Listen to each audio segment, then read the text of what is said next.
Hello student, कैसे हो आप सभी। तो आज इस वीडियो में बात करने वाले हैं हम 12th फिजिक्स के लेसन नंबर 2 जिसका नाम है स्थिर वैद्युत विभव तथा धारिता, उसके सभी एनसीईआरटी के न्यूमेरिकल्स के बारे में। आज इस वीडियो में हम उन सभी एनसीईआरटी के न्यूमेरिकल्स को हल करेंगे, साथ ही साथ उनसे रिलेटिव और भी बहुत सारे आंकिक प्रश्न हम इसी वीडियो में हल करेंगे। और वे ऐसे प्रश्न होंगे जो कि बोर्ड एग्जाम में बहुत बार आए हुए हैं। तो आज इस वीडियो को आपको अच्छी तरीके से देखना है और इन सभी जो न्यूमेरिकल्स हम कराएंगे उन सभी को नोट भी कर लेना है। आप देख रहे हैं रोशन एजुकेशन 2.0 और मेरा नाम है रोशन उज्ज्वल।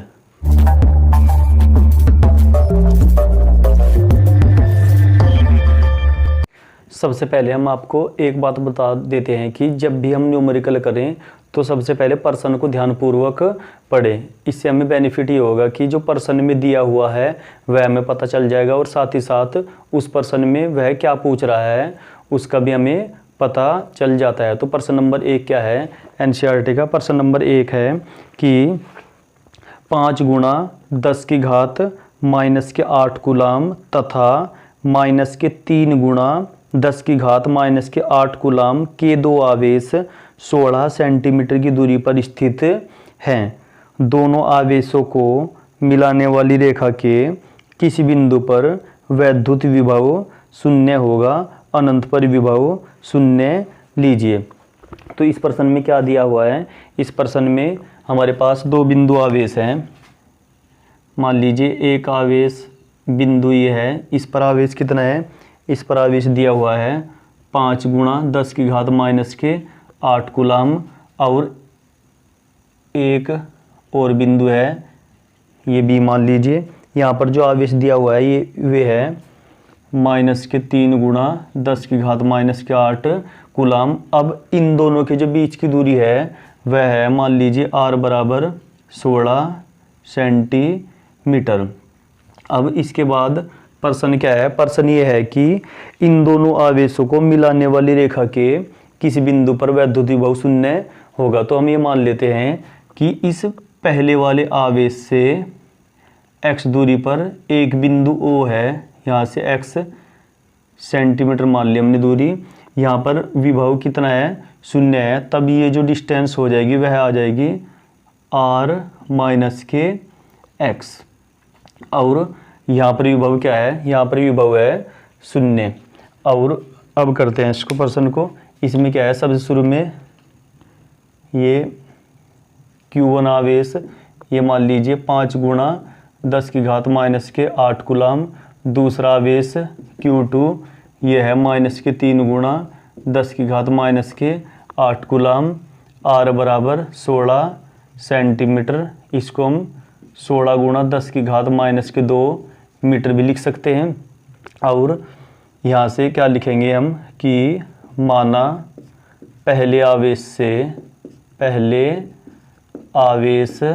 से x सेंटीमीटर की दूरी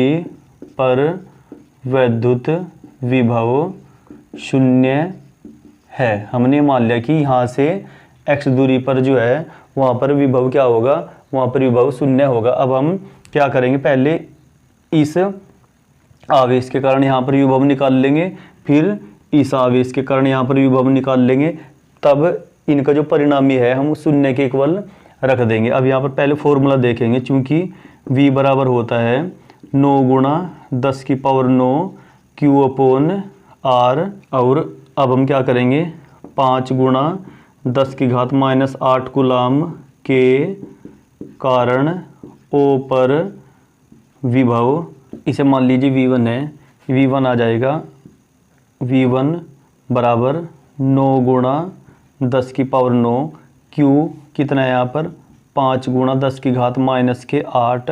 और जो बीच की दूरी है वह है x सेंटीमीटर। इसको मीटर में चेंज करेंगे तो ये आ जाएगा x गुणा 10 की घात -2 मीटर। मीटर में चेंज कर दिए, दूरी सेंटीमीटर में थी।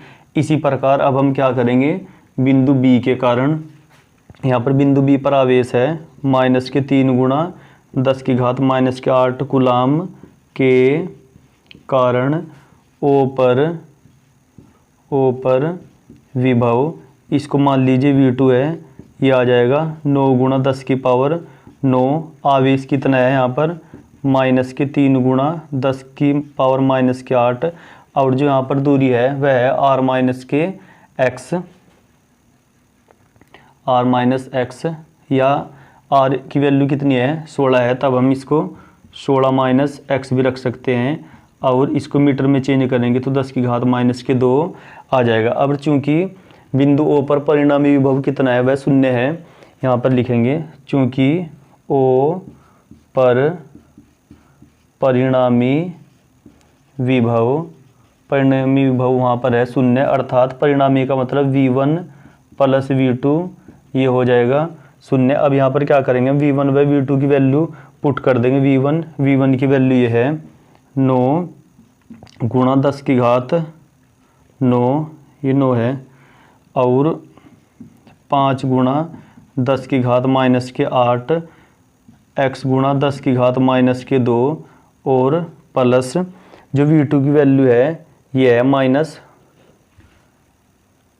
का चिन्ह लगा देंगे, ये हो जाएगा इस प्लस की जगह माइनस आ जाएगा। 9 गुणा 10 की पावर 9 गुणा 10 की पावर 9 और 3 गुणा 10 की घात माइनस के 8 अपोन में आ जाएगा 16 माइनस के x और 10 की घात माइनस के 2, इधर क्या आ जाएगा 0। अब ये जो माइनस है ये इसे दूसरी साइड ले जाएंगे तो पॉजिटिव हो जाएगा, तब इससे ये कैंसिल हो जाएगा। 10 की घात माइनस 2 से 10 की घात माइनस के 2 और 10 की घात माइनस 8 से 10 की घात माइनस के 8, तब इधर जो बच जाएगा वह आ जाएगा 5/x और इधर आ जाएगा 3/16 माइनस के x। अब इनकी क्रॉस मल्टीप्लाई कर देंगे हम, इसकी गुणा इधर की साइड और इसकी गुणा इधर की साइड, ये आ जाएगा 3x और इसकी 16 पंजे 80 माइनस के 5x। 5x को इधर की साइड लाएंगे, नेगेटिव है, इधर आकर हो जाएगा पॉजिटिव, इधर 80, 3 और 5 8x बराबर 80, यानी जो x की वैल्यू आ जाएगी वह आ जाएगी 10 सेंटीमीटर। और अब हम बात कर लेते हैं प्रश्न नंबर 2 की। प्रश्न नंबर 2 है कि 10 सेंटीमीटर भुजा वाले एक सम षटभुज के प्रत्येक शीर्ष पर 5 माइक्रोकूलम का आवेश है, तो षटभुज के केंद्र पर विभव परिकलित कीजिए। अब मान लीजिए हमारे पास यह वह एक समषटभुज है जिसके प्रत्येक शीर्ष पर आवेश कितना रखा है, आवेश Q बराबर है हमारे पास 5 माइक्रोकूलम, यानी कि 5 गुणा 10 की घात माइनस के 6 कूलम। यानी ये मान लीजिए कि यहाँ पर Q 6 के 6 शीर्ष पर एक ही आवेश है और इनके जो ये डिस्टेंस है वह 10 सेंटीमीटर है, यानी कि जो भुजा है इसमें दी हुई भुजा यह हो गई 10 सेंटीमीटर। इसको मीटर में चेंज करेंगे 10 की घात माइनस के 2 अर्थात 10 की घात माइनस के 1 मीटर हो जाएगी। अब समषटभुज में हमें करना क्या है, हमें इसके केंद्र O पर यहाँ मान लीजिए यहाँ पर परिणामी विभव की गणना करनी है। अब इसमें क्या होता है, समषटभुज, यहाँ पर समषटभुज के प्रत्येक शीर्ष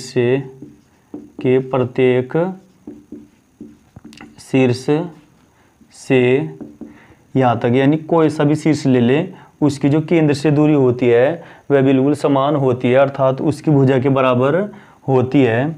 समषटभुज के प्रत्येक शीर्ष से केंद्र की दूरी उसकी भुजा के बराबर होती है।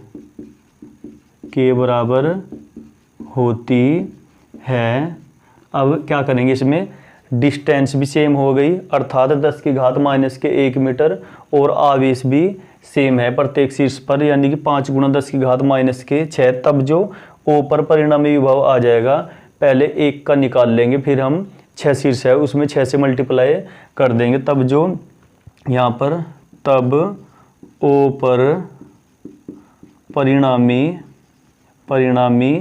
विभव V बराबर कितना आ जाएगा, वह आ जाएगा 6 गुणा 6 से मल्टीप्लाई कर देंगे और 9 गुणा 10 की पावर 9 Q अपॉन R ये आ जाएगा, यानी जो V निकल के आ जाएगा 6 9 गुणा 10 की पावर 9 Q कितना है हमारे पास, Q है हमारे पास 5 गुणा 10 की घात माइनस के 6 और R है हमारे पास 10 की घात माइनस के 1। तब जो V बराबर आ गया वह आ गया 6 पंजे 30 और 3 नम 27 यानी कि 270 और 10 की पावर कितनी आ गया 9 9 में से 6 गए प्लस के 3 और ये -1 ऊपर जाएगा प्लस के 1 यानी जो V आ गया हमारे पास वह आ गया। अब यहाँ पर पॉइंट यहाँ पर है तो हम ये 2.7 लगा दिया, तो 10 की पावर 3 ये प्लस 1 ये और 2 यहाँ वाली जुड़ जाएगी, तो V बराबर आ जाएगा 2.7 10 की घात 3 हर एक 4 और 2 6 वोल्ट। तब जो प्रत्येक ये जो शीर्ष पर आवेश है उनके कारण केंद्र पर जो परिणामी विभव निकल के आएगा हमारे पास वह आ जाएगा 2.7 गुणा 10 की घात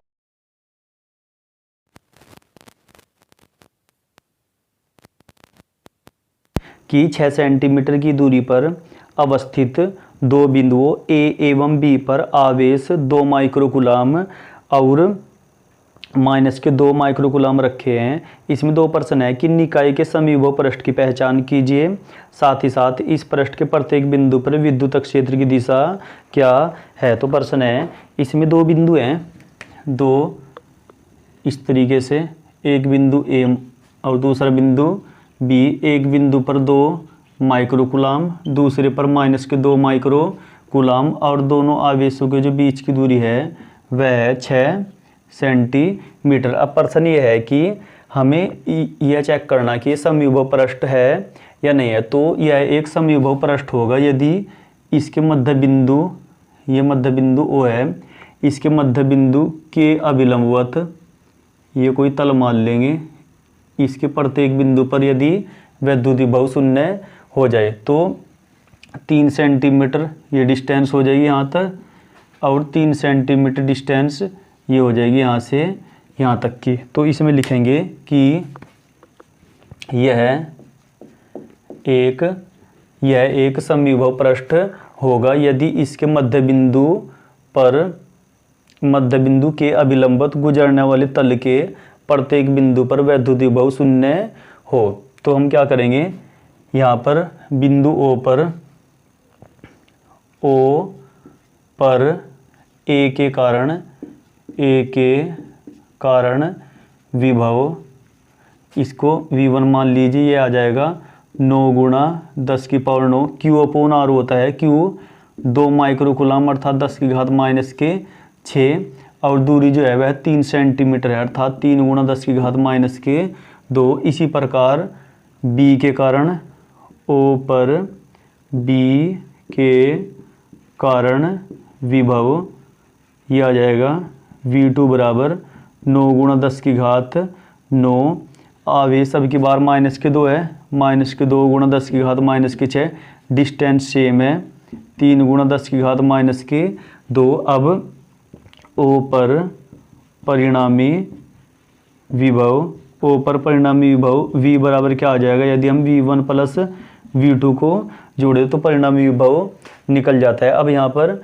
जो V1 है वह पॉजिटिव है और जो V2 है वह नेगेटिव है सेम, तो V जो आ जाएगा हमारे पास वह आ जाएगा 0, अर्थात जब यहाँ पर विद्युत विभव 0 है परिणामी तो यह एक समविभव पृष्ठ होगा। अब इसमें दूसरा पार्ट क्या है कि दूसरा पार्ट पूछ रखा है इसमें कि इस पृष्ठ के प्रत्येक बिंदु पर विद्युत क्षेत्र की दिशा क्या होगी। जब हमने समविभव पृष्ठ पढ़ा तो उसमें यह पॉइंट भी हमने किया था कि जो विद्युत क्षेत्र की दिशा होती है वह समविभव पृष्ठ के अभिलंबवत होती है। तो यहाँ पर विद्युत क्षेत्र की दिशा क्या होगी, विद्युत क्षेत्र की दिशा हो जाएगी समविभव पृष्ठ के अभिलंबवत।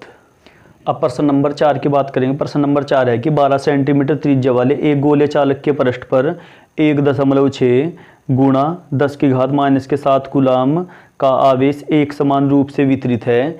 यानी हमारे पास एक गोला है 12 सेंटीमीटर का, के पृष्ठ पर है 1.6 के 7 कूलाम का आवेश। तो उसमें दो प्रश्न है कि गोले के अंदर, गोले के ठीक बाहर और गोले से 18 सेंटीमीटर की दूरी पर वैद्युत क्षेत्र ज्ञात कीजिए। तो प्रश्न क्या है इसमें है कि सबसे पहले तो एक गोला है जिसकी त्रिज्या कितनी है 12 सेंटीमीटर और इस पर जो आवेश है वह क्यू बराबर दे दिया इसमें आवेश 1.6 10 की घात माइनस के 7 1.6 10 की घात माइनस के 7 कूलाम। अब यहाँ पर वैद्युत क्षेत्र की तीव्रता निकाल ली है, वह होती है 9 गुणा 10 की power 9 q upon r square. अब जो पहली कंडीशन है वह पूछ रहा है कि गोले के अंदर, अब चूंकि गोले के अंदर वैद्युत आवेश नहीं होगा तो गोले के अंदर वैद्युत क्षेत्र की जो तीव्रता होगी वह कितनी होगी, वह 0 आ जाएगी। अब जो दूसरी कंडीशन है इसमें पूछ रहा है कि ठीक गोले के बाहर, तो इसमें क्या करेंगे हम E बराबर ये 9 गुणा 10 की पावर 9 क्यू की जगह वही आवेश रख देंगे 1.6 10 की घात माइनस के 7 और जो दूरी रख देंगे वह रख देंगे 12 गुणा 10 की घात माइनस के 2 और इसका वर्ग। इसको हल करके हम यहाँ पर गोले के बाहर हम वैद्युत क्षेत्र की तीव्रता निकाल लेंगे। थर्ड जो है वह 18 सेंटीमीटर की दूरी पर, यानी यहाँ से 18 सेंटीमीटर की दूरी पर कोई बिंदु ले लेंगे। तब इसमें क्या करेंगे हम, बाकी तो जो का तो रहेगा, बस हम 12 की जगह क्या रख लेंगे 18 सेंटीमीटर यानी 18 गुणा 10 की घात माइनस के 2 रख लेंगे, तब वहाँ पर वैद्युत क्षेत्र की तीव्रता निकल जाएगी। अब हम बात करेंगे प्रश्न नंबर 5 की, जो कि बड़ा प्रश्न है। इसमें है कि एक समांतर पट्टिका संधारित्र जिसकी पट्टिकाओं के बीच वायु है की धारिता 8 पिकोफैरड है और 1 पिकोफैरड में 10 की घात माइनस के 12 फैरड होते हैं। और यदि पट्टिकाओं के बीच की दूरी को हम आधा कर दें और इनके बीच के स्थान में 6 पैरा वैद्युतांक का एक पदार्थ भर दे तो इसकी धारिता क्या होगी। तो इस प्रश्न में क्या है कि जो पहली स्थिति है ये कोई संधारित्र है, मान लीजिए इनके बीच की जो दूरी है वह d है और इसके बीच वायु भरी है अर्थात k बराबर 1 और इस कंडीशन में जो धारिता है वह कितनी दी हुई है, वह दी हुई है 8 पिको फैरड। और ये पहली स्थिति है। और दूसरी स्थिति में क्या है, अब की बार ये जो डिस्टेंस है ये हमने आधी कर दी, इसके बीच के स्थान में वायु के स्थान पर एक ऐसा पदार्थ भर दिया जिसका पैरावैद्युतांक 6 है और इस स्थिति में हमें धारिता ज्ञात करनी है। तो सबसे पहले हम क्या लिखेंगे, चूंकि समांतर प्लेट संधारित्र की धारिता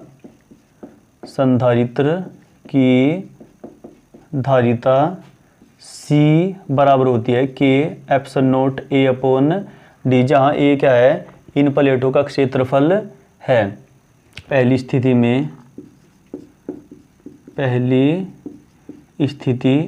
C की जगह कितना है 8 पिको फैरड, K की जगह 1 एप्सिलॉन नॉट A तो कांस्टेंट है, D बराबर D, इसको इक्वेशन नंबर फर्स्ट मान लीजिए। और दूसरी स्थिति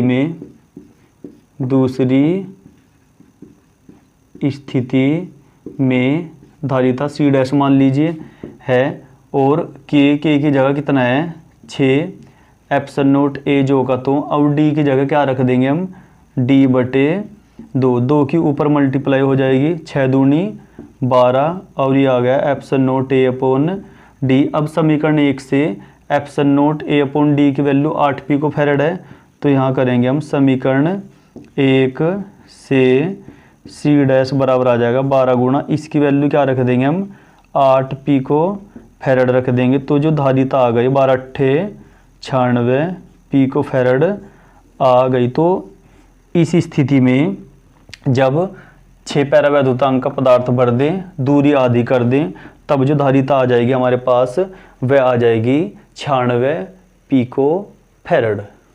अब हमारे पास है प्रश्न नंबर 6। प्रश्न नंबर 6 में कह रहा है कि 9 पिको फैरड धारिता वाले 3 संधारित्रों को श्रेणी क्रम में जोड़ा गया है। इसमें 2 प्रश्न पूछे हैं।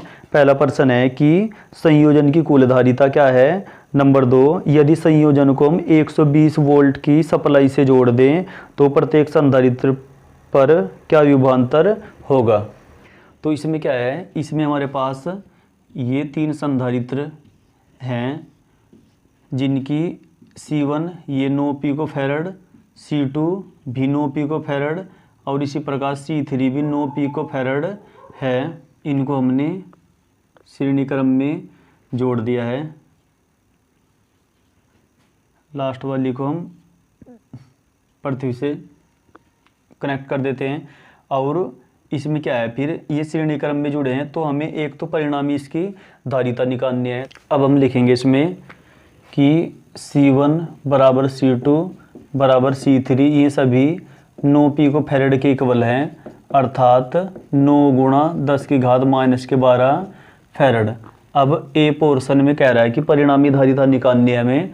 अब चूंकि ये श्रेणी क्रम में लगे हैं, नहीं जुड़े हैं, चूंकि ये श्रेणी क्रम में जुड़े हैं तब तुल्य धारिता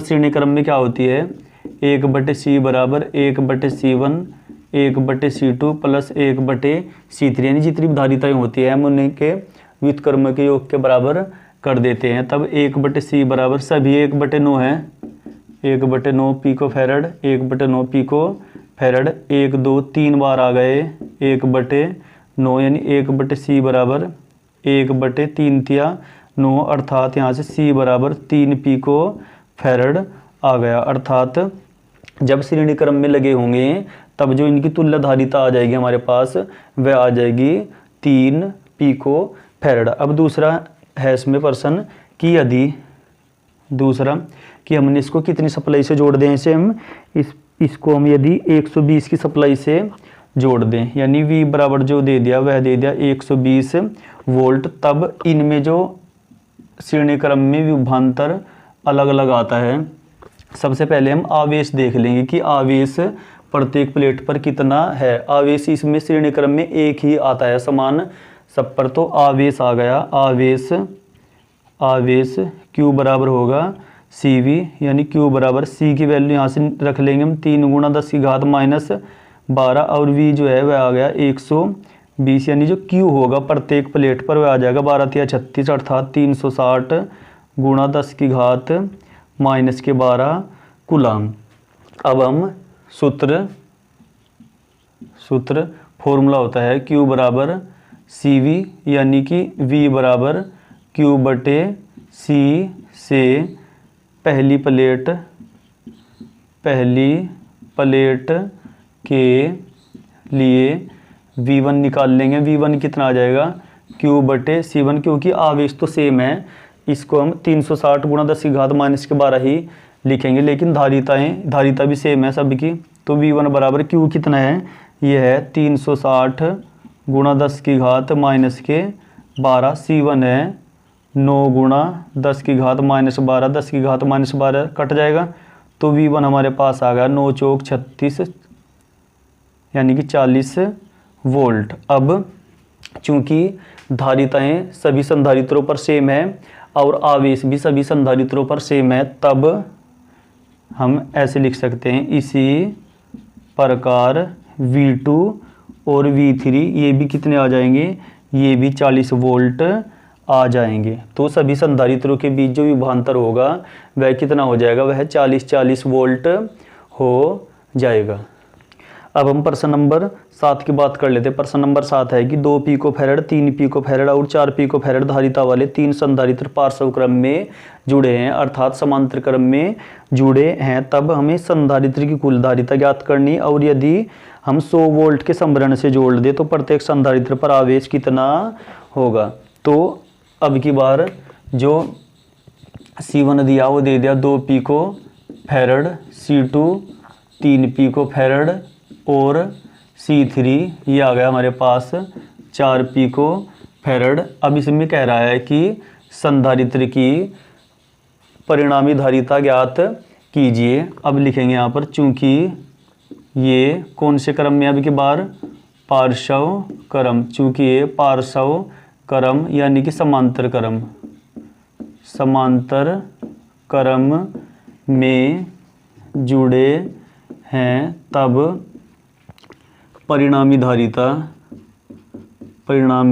धारिता अर्थात तुल्य धारिता ये आ जाएगी। समांतर क्रम में हम सीधा ही जोड़ देते हैं, C1 + C2 + C3 यानी C बराबर आ गया 2 + 3 + 4 यानी 2 3 5 4 9 पिकोफैरड आ गया। और दूसरी जो कंडीशन है इसमें, दूसरा इसमें क्या किया कि अब की बार जो वोल्टेज हमने उसको 100 वोल्ट से जोड़ दिया, तब इसमें समांतर क्रम में क्या होता है, समांतर क्रम में आवेश अलग अलग होता है, विभव सेम होता है, यानी विभव तो 100 वोल्ट ही रहेगा लेकिन इसमें आवेश अलग अलग होंगे। अब सूत्र Q बराबर CV से Q1 बराबर आ जाएगा C1V, यानी Q1 बराबर C1 कितना है, C1 है 2 पिकोफैरड अर्थात 2 × 10⁻⁻12 और V है 100, यानी Q1 आ गया हमारे पास 2 × 10 यहाँ 2 जीरो है तो यहाँ पर -10 कूलाम, यानी जो पहली प्लेट पर आवेश होगा वह आ जाएगा 2 × 10 और Q2 बराबर ये आ जाएगा, अब की बार कितना है 3 है, 3 × 10⁻12 और 100, यानी Q2 बराबर आ जाएगा 3 × 10⁻10 कूलाम। और Q3 इसी प्रकार ऐसे लिख देंगे, इसी प्रकार यहाँ पर जब 2 था तो 2 × 10⁻10 आया, जब 3 था तो 3 × 10⁻10 आ गया, और जब 4 होगा तो यह आ जाएगा 4 × 10⁻10 कूलाम। तो प्रत्येक प्लेटों पर जो आवेश होगा वह क्रमशः 2 × 10⁻10, 3 × 10⁻10 और 4 × 10⁻10 कूलाम हो जाएगा। अब हम बात करेंगे प्रश्न नंबर 8 की। प्रश्न नंबर 8 जो है बिल्कुल फॉर्मूले पे बेस है, अर्थात C बराबर K∞A/D, वो फॉर्मूला लगाकर हम उसकी धारिता निकाल लेंगे। अब जो हम प्रश्न की बात करेंगे वह प्रश्न नंबर 10 की बात करेंगे। प्रश्न नंबर 10 है इसमें कि 12 पिकोफैरड का एक संधारित्र 50 वोल्ट की बैटरी से जुड़ा है तो संधारित्र में कितनी स्थिर वैद्युत ऊर्जा संचित होगी। इस प्रश्न में क्या है कि एक तो संधारित्र की धारिता दे दी C बराबर 12 पिकोफैरड अर्थात 12 × 10⁻12 फैरड, और वोल्टेज भी दे दी इन्होंने 50 वोल्ट। क्वेश्चन है कि संचित ऊर्जा ज्ञात कीजिए। अब हम फॉर्मूला पता है कि U बराबर जो होता है वह होता है 1/2 CV², यानी 1/2 C की वैल्यू यहाँ से रखेंगे हम 12 × 10⁻12 और V की जो वैल्यू है वह है 50 और इसका क्या हो रहा है वर्ग भी हो रहा है। इस 12 को 2 से कैंसिल करेंगे हम, 6 × 10⁻12 और 50 का वर्ग 5 5 25 और डबल 0, तो यहाँ पर आ जाएगा 25 छक्की 150 और 2 जीरो और लग जाएगी 10⁻12। अब 1 2 3 4 अंक इधर लाए हम दशमलव, तो ऐसे ही 10⁻12 प्लस 4 हो जाएगा। तब जो U आ जाएगी हमारे पास वह आ जाएगी 1.5 10⁻8 जूल। तो इस स्थिति में जब इतने पिकोफैरड संधारित्र में धारिता हो 50 वोल्ट के मुझसे सप्लाई से जोड़ दें, तब उस स्थिति में जो संचित ऊर्जा होती है हमारे पास वह संचित ऊर्जा कितनी होती है, वह होती है U बराबर 1.5 × 10⁻8 जूल के बराबर होती है। तो आई होप आपको ये न्यूमेरिकल्स अच्छी तरीके से समझ में आ गए होंगे। आपको ये न्यूमेरिकल अच्छी तरीके से नोट कर लेने हैं और इनको अच्छी तरीके से इनकी प्रैक्टिस भी करनी है।